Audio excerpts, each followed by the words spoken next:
Halo Udayana, Bali, dan Indonesia. Kembali lagi di podcast BMPM Universitas Udayana dengan saya Mira yang akan menemani kalian di episode kali ini. Jadi, ini adalah podcast pertama kami di tahun 2020 nih. Episode kali ini kita akan membahas tentang sesuatu yang lagi happening banget, yang lagi jadi pusat perhatian di dunia. Apalagi kalau bukan Corona. Waduh. Widih. Nah, hari ini kita kedatangan dua tamu spesial nih dari tim proyek penanganan corona internal BMPM Unut. Ada Kak Mawar, halo. Hai. Dan Kak Febri. Halo Mira. Belum masuk lebih jauh nih, kayaknya kita bisa mulai dari informasi terupdate perkembangan COVID-19 per tanggal 6 April 2020 nih Kak. Informasi ini Mira ambil dari official website Kota Denpasar.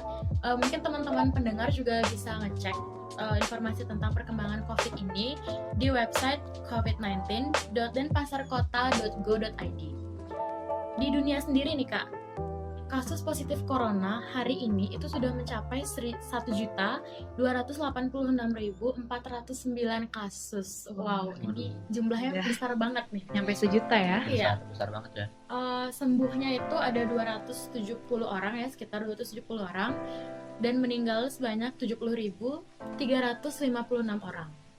Di Indonesia, di negara kita tercinta ini, yang positif hari ini itu sudah mencapai angka 2.491. Yang sembuh 192 orang dan yang meninggal sebanyak 209 orang. Untuk di Bali sendiri, per tanggal 6 April ini sudah bertambah nih Kak kasusnya dari yang kemarin. Untuk yang positif itu mencapai 43 orang. Yang sembuh 18 orang dan yang meninggal sebanyak 2 orang. Total kasus berdasarkan kecamatan nih Kak, kita mungkin berbicara khusus di Denpasar ya, karena kita di Denpasar. Untuk Denpasar Selatan sendiri itu menduduki peringkat paling tinggi nih dengan jumlah kasus yang paling banyak, yaitu sebanyak 82 kasus. Kemudian disusul Denpasar Barat ada 52 kasus dan juga Denpasar Utara 34 kasus, serta Denpasar Timur nih ada 19 kasus. Nah, ngelihat dari perkembangan kasus yang bertambah secara signifikan ini, gimana sih tanggapan kakak-kakak tentang kasus ini selama beberapa minggu ke belakang ini? Sudah merasa cukup resahkah? Sudah cukup cemaskah? Wah, ternyata udah sampai tanggal 6 ini udah ada peningkatan nambah sekitar 8 kasus ya dari kemarin. Bener-bener resah sih. Nggak kerasa udah meningkat aja itu kasusnya. Sangat resah dan cemas ya, Feb. Sedih juga ya. Betul.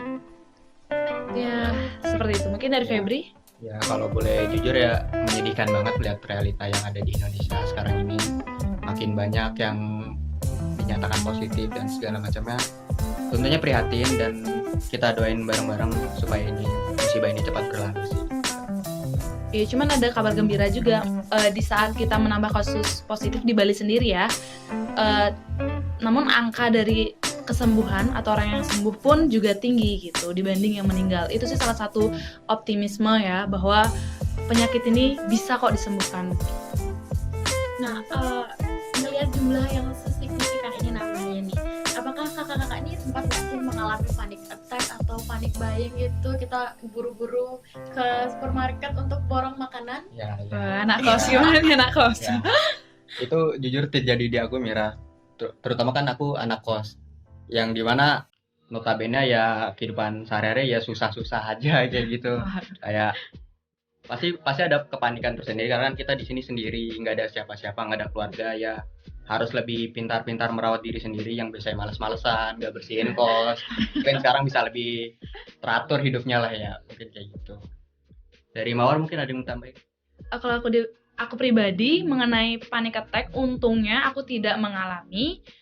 Ya karena yang sudah aku dapatkan di pasaran ya memang bahan-bahan ya seperti masker, hand sanitizer itu sudah raup ya. Namun untungnya masih bisa dipasok lah oleh pemerintah atau memang suppliernya, dan banyak organisasi sosial yang bergerak untuk memberikan hand sanitizer, masker dan disinfektan itu secara gratis. Ya itu sih bisa menunjang ya. Iya. dan membantu sekali masyarakat seperti itu. Ya, berarti corona ini secara nggak langsung membawa dampak yang positif juga ya ke Kak Febri, karena Ya, Lebih gini ya menerapkan bisa dibilang PHBS gitu lah, ya, iya. betul sekali. Ada berkah tersendiri lah. bisa dijadikan pelajaran kan. Betul sekali. Kakak-kakak ini sempat nggak sih kayak pergi ke apotek untuk beli hand sanitizer kemudian kehabisan gitu karena udah diborong orang-orang? Apakah ada niatan untuk membuat DIY hand sanitizer di rumah gitu? Eh, Kak Mawar mungkin? Oke, aku sempat nyari masker ke apotek dan OMG ya. Itu udah Habis. nggak ada gitu loh. Semua. Heeh. Dan akhirnya beberapa hari kebelakangan aku sempet, dan untungnya dapat itu pun masker kain gitu. Karena aku dengar-dengar sedang diproduksi masker-masker yang biasanya itu loh.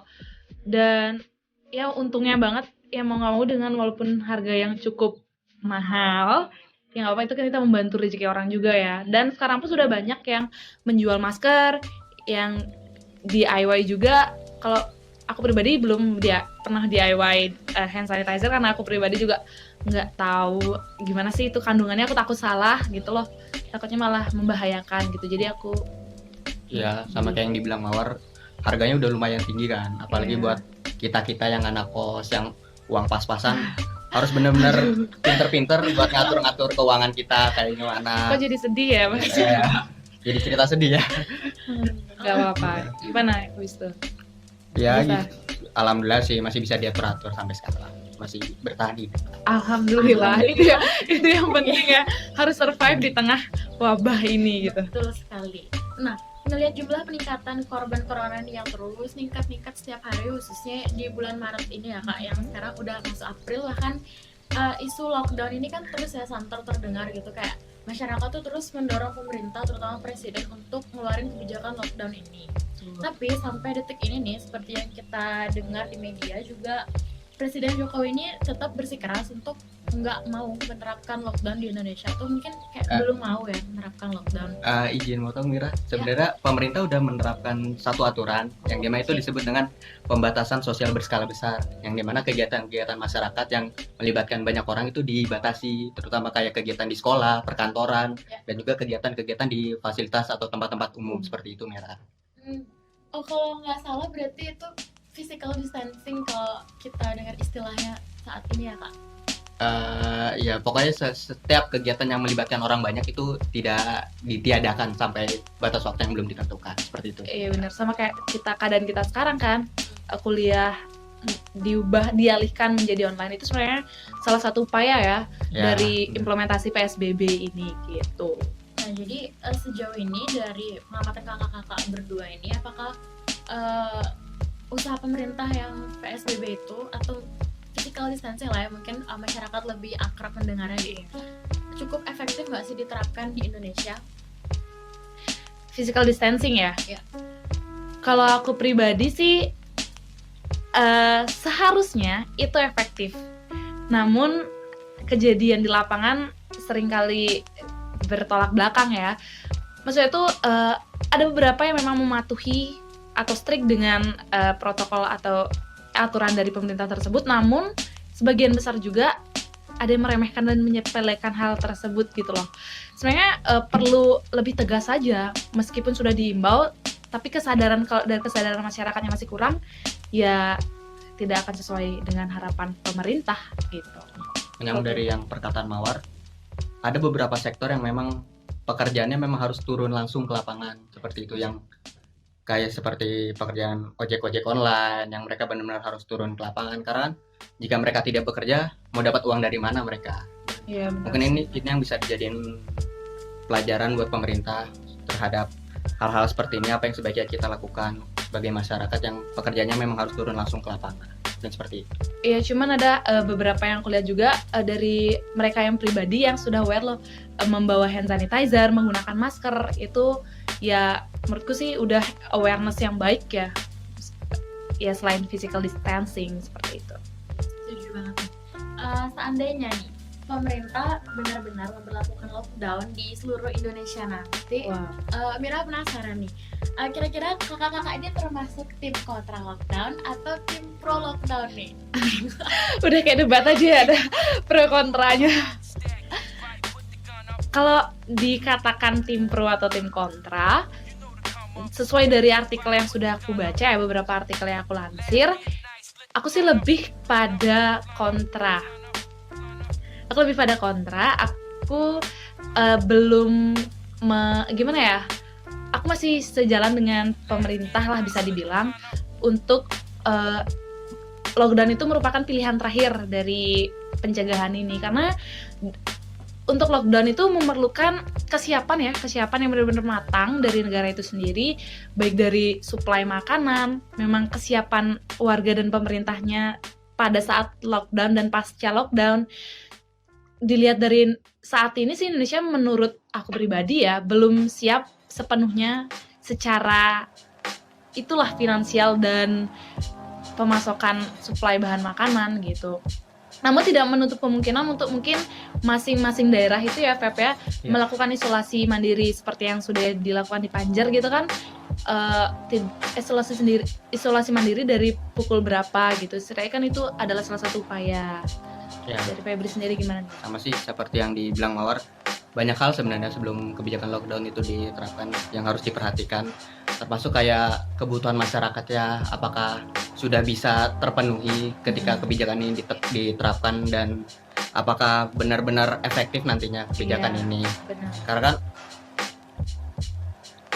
gini, di Korea sendiri pun tidak menerapkan lockdown ya, cuman ya positifnya memang kelebihan mereka adalah mereka negara ya, dengan teknologi yang canggih ya, jadi mereka bisa mengatasi itu dalam waktu yang cukup singkat tanpa harus melakukan lockdown gitu. ya, Cepat tanggap di sana. mungkin contoh lainnya kayak negara India ya, kalau Iya betul. India kan udah menerapkan kebijakan lockdown yang justru terjadi di masyarakat, realitanya malah masyarakat berbondong-bondong nih, kayak pergi ke kampung mereka masing-masing, terus malah menimbulkan banyak kerumunan masyarakat yang bakal menimbulkan efek negatif tentunya nantinya. Dan ini tentunya nggak kita harapin terjadi di Indonesia ya, dan semoga baik itu efek-efek negatif kayak krisis moneter segala macam nggak bakal terjadi lagi di negara kita gitu. Jadi kalau aku bisa simpulin berarti sebenarnya kita kakak-kakak ini setuju ya kalau ada lockdown kalau pemerintah Sudah sendiri siap. memiliki kesiapan Iya betul. dan ya intinya segala jenis segi penunjang untuk Iya. bisa menerapkan ini ya, biar kita nggak terjadi Setuju. seperti ya mungkin India lah contohnya. Dan juga mungkin yang terpenting adalah masyarakat itu mau menuruti pemerintah ya, karena kalau kita lihat kayaknya sekarang masih banyak kayak yang disuruh physical distancing, diam di rumah, tapi ujung-ujungnya masih juga keluar Iya, gitu. itu memang self awareness dari masyarakatnya sih yang memang harus ditumbuhkan. Iya, betul.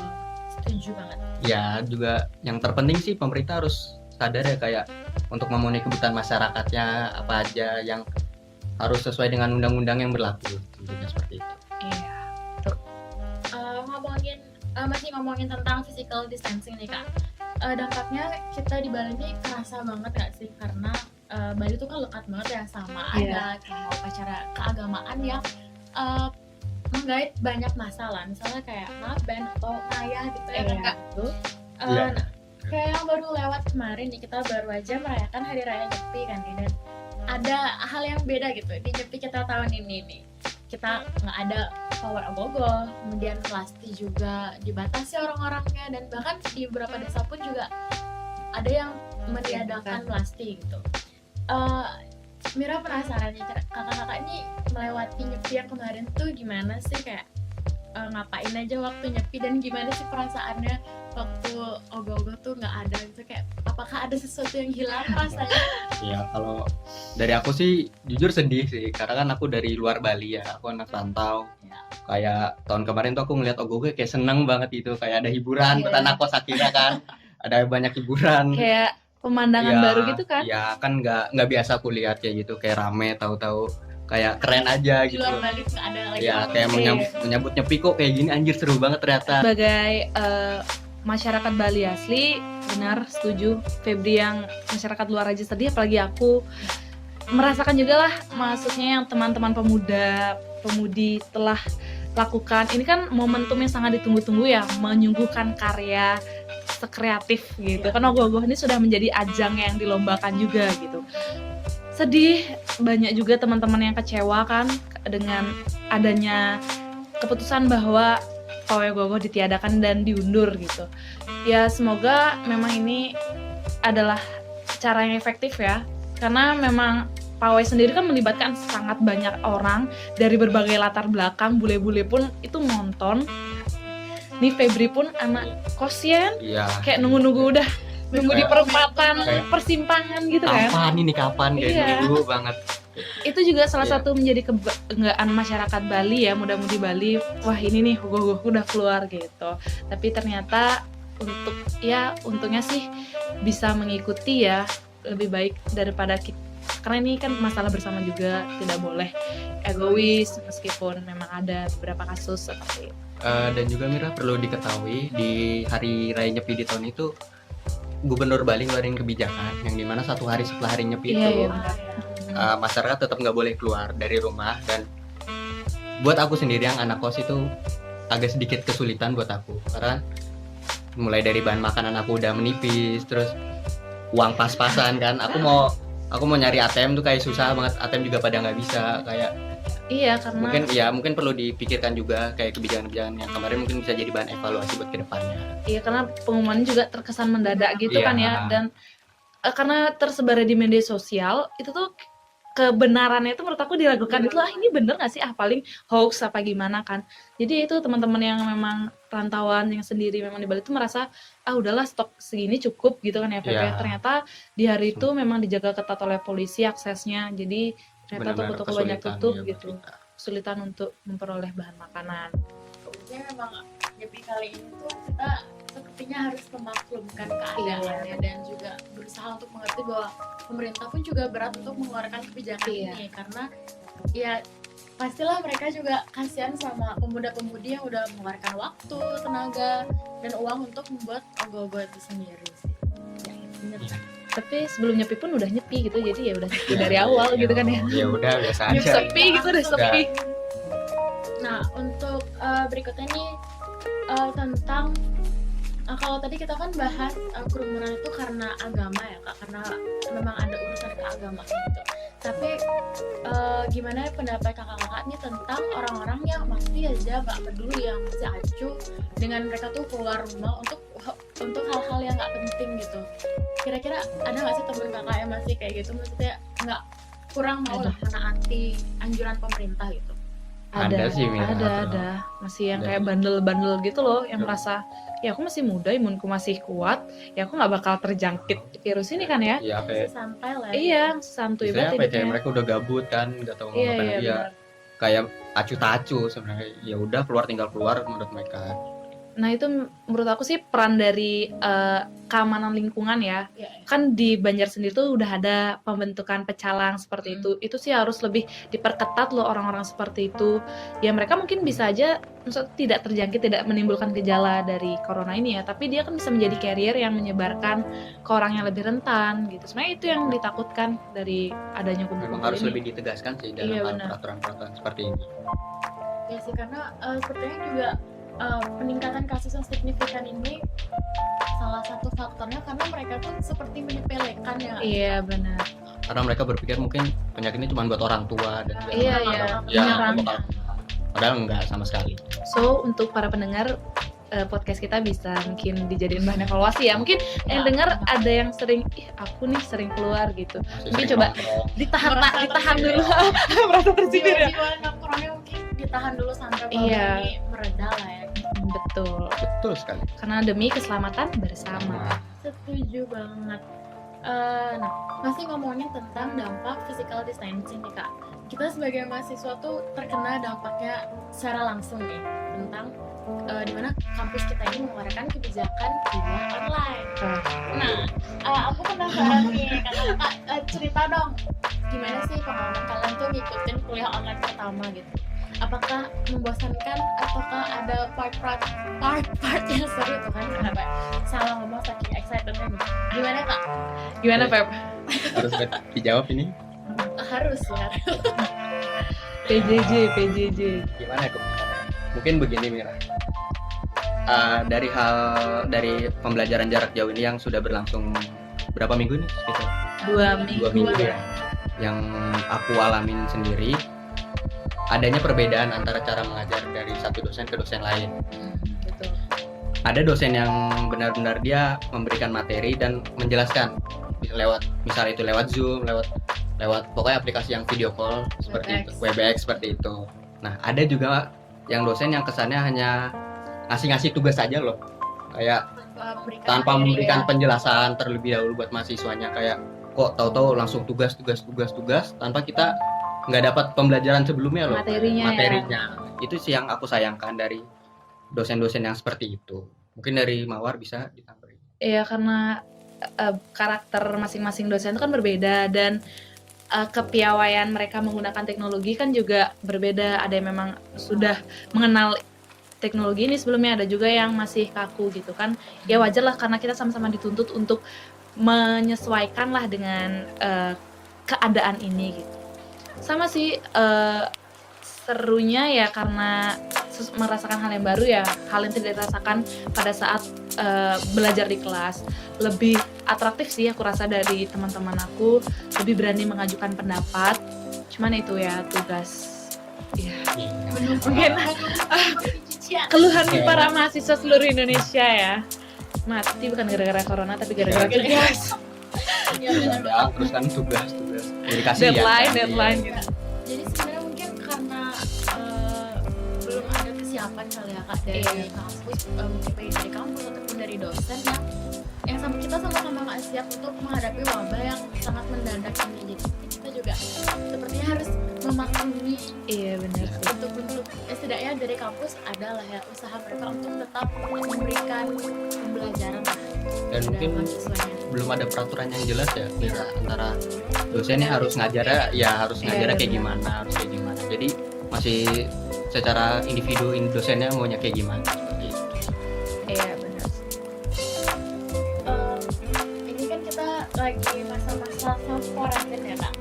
Nah ini buat Kak Febri yang khususnya anak kos nih. Yuk, Bagaimana nih melewati masa-masa self quarantine yang udah hari ke 17 atau 18 kan? 18 sih kan. Gimana Kak?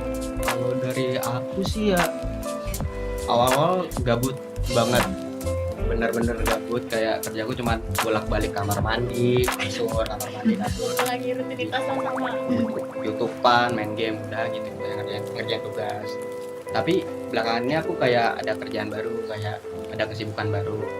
Kita di internal BMPM kayak bikin satuan tugas terkait penanganan COVID-19 ini sendiri. Ya, yang dimana nanti Satgas ini bakal bekerja sama atau di bawah naungan aliansi BEM Sebali Dewata Dwipa. Karena kita sadar di internal BMPM Udayana bahwa kita mahasiswa, kita ini sebagai perpanjangan tangannya masyarakat loh. Kita harus bikin kayak gerakan buat benar-benar membantu masyarakat, benar-benar langkah nyata buat membantu masyarakat. Dan kita sadar ini peran kita sebagai mahasiswa, yang dimana nantinya Satgas ini bakal bekerja untuk membantu masyarakat umum, yang dimana kita bakal ngadain seperti open donasi untuk membantu masyarakat. Dan donasi ini nantinya kita bakal mungkin bisa belikan masker, hand sanitizer, dan segala macam yang bakal berguna buat masyarakat. Dan juga di Satgas ini sendiri kita nggak hanya memberikan barang-barang loh buat masyarakat, kita juga ngasih pencerdasan kepada masyarakat yang mungkin menurut aku pribadi masih banyak masyarakat yang belum tahu betapa bahayanya COVID-19 ini sendiri. Nah, disitulah peran kita sebagai mahasiswa untuk bisa memberikan andil yang besar loh buat masyarakat umum. Dan juga mungkin pesan aku di sini, kita banyak di wabah COVID ini sendiri banyak hoax yang beredar di masyarakat. Terutama lewat grup WhatsApp itu sih, terutama WhatsApp keluarga. Itu sih menurut aku kan kita sebagai mahasiswa jangan jangan ragu atau jangan segan untuk memberitahu kepada maupun itu keluarga kita sendiri. Jangan ragu untuk memberikan saran ataupun tanggapan bahwa ini beritanya sebenarnya harus kita telaah lebih jauh lagi apakah benar ini berita yang ada di grup WhatsApp itu sendiri. Dan juga karena kita nantinya, aku balik lagi ke Satgas ya, karena ini Satgas ini bakal kita ngadain open donasi yang masih kita rancang sistemnya kayak gimana.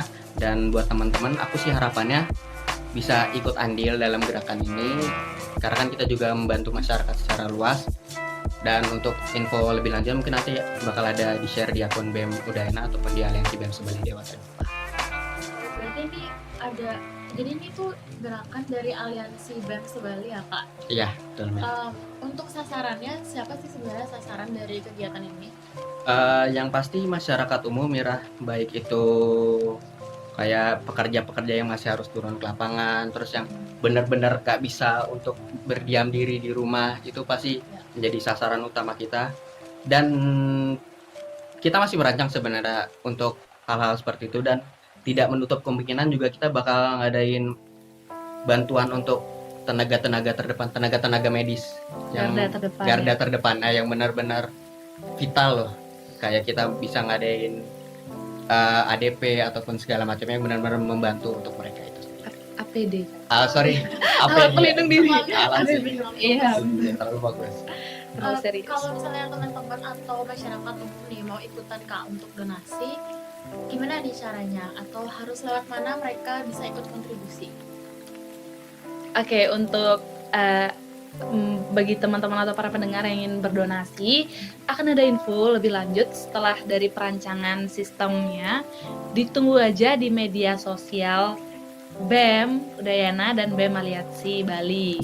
Dan aku ingin menambahkan juga dari yang Febri katakan tadi, salah satu upaya kita kan melakukan pencerdasan, dan pencerdasan ini bisa dibilang kita tidak abal-abal gimana ya? Suatu kita mengacu, nggak salah-salah. Kita mengacu pada memang WHO, Kementerian Kesehatan RI seperti itu. Informasi-informasi dari mereka yang akan kita info yang udah valid gitu. Info yang sudah valid akan kita agak buat menarik untuk bisa disebarkan kepada masyarakat, ya lebih mengedukasi seperti itu. Dan tadi mengenai hoax ya, kenapa bisa terjadi hoax? Karena banjir berita gitu loh. Jadi kayak orang tuh, ini kok banyak banget berita tentang ini gitu. Jadi masyarakat juga harus akan berita yang valid. Iya benar.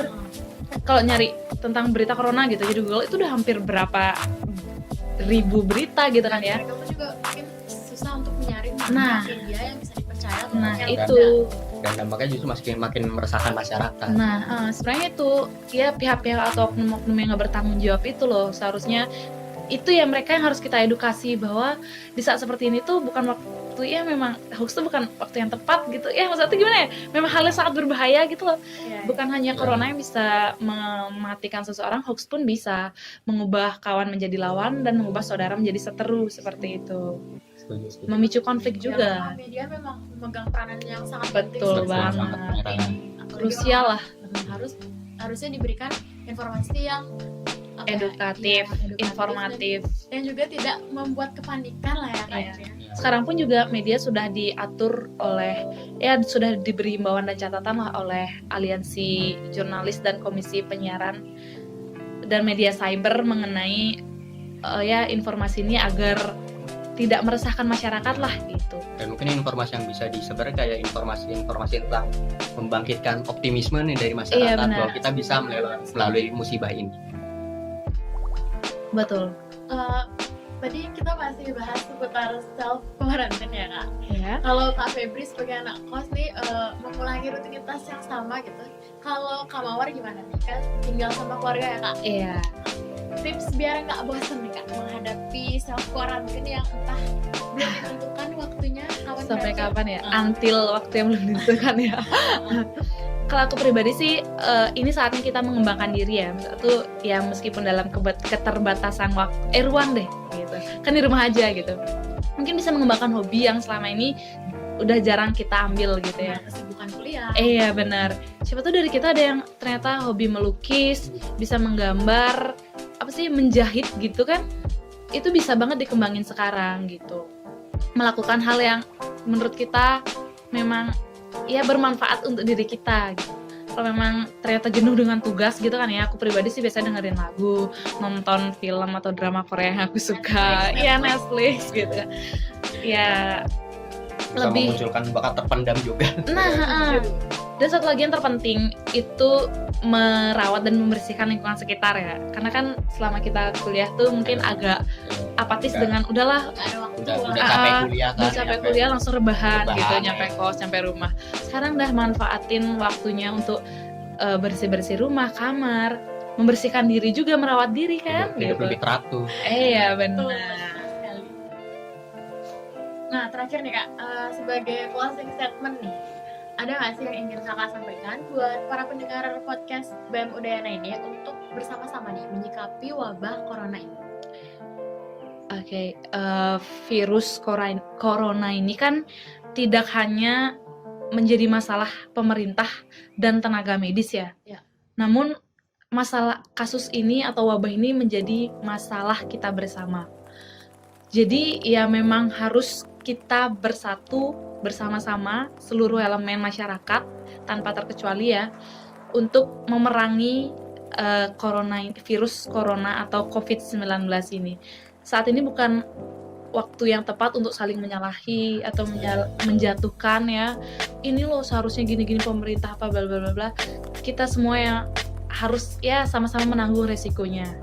Yaitu kalau memang kita sebagai mahasiswa atau masyarakat ya paling nggak cara minimal kita yaitu mengikuti protokol kesehatan. Itu sudah sangat membantu tenaga Ya, medis dan pemerintah kan untuk mengurangi penyebaran dari COVID-19 ini. Yang paling kecil lah kita cuci tangan lah. Iya, Cuci tangan yang benar. benar. Betul. Dan yang pengen aku garis bawahi sebenarnya kita harus yakin bahwa musibah ini bakal berlalu dan Iya. Membawa optimisme. dan bakal terjadi happy ending kok. Amin lah, amin. Doa-doa baik kita Semoga- aminkan. Ya pasti sembuh kalau memang kita mau berusaha. Dan juga ikutilah anjuran pemerintah karena nggak susah kok untuk kita tetap diam di rumah. Iya, Kan, Kak? benar. Terutama kaum rebahan ini saatnya kalian menjadi Rebahan. pahlawan. Oh, gimana Menjadi pahlawan di saat ini. Ya kan dengan membantu. Iya, pemerintah benar-benar. tidak keluar rumah. betul, betul. Hidup kaum perubahan. Nah, seru banget nih bincang-bincang kita hari ini bareng Kak Mawar dan Kak Febri. Makasih banget. Aku Yeay. sampai- Semoga sangat semoga kasih membantu kembali. dan Semoga bermanfaat bermanfaat ya. juga pembicaraan kita hari ini buat para pendengar. Betul. Dan teman-teman juga ingat selalu untuk jaga kesehatan dan stay safe dimanapun kalian berada. Sampai ketemu di podcast BMPM Unut di episode selanjutnya. See you. Dadah. Bye.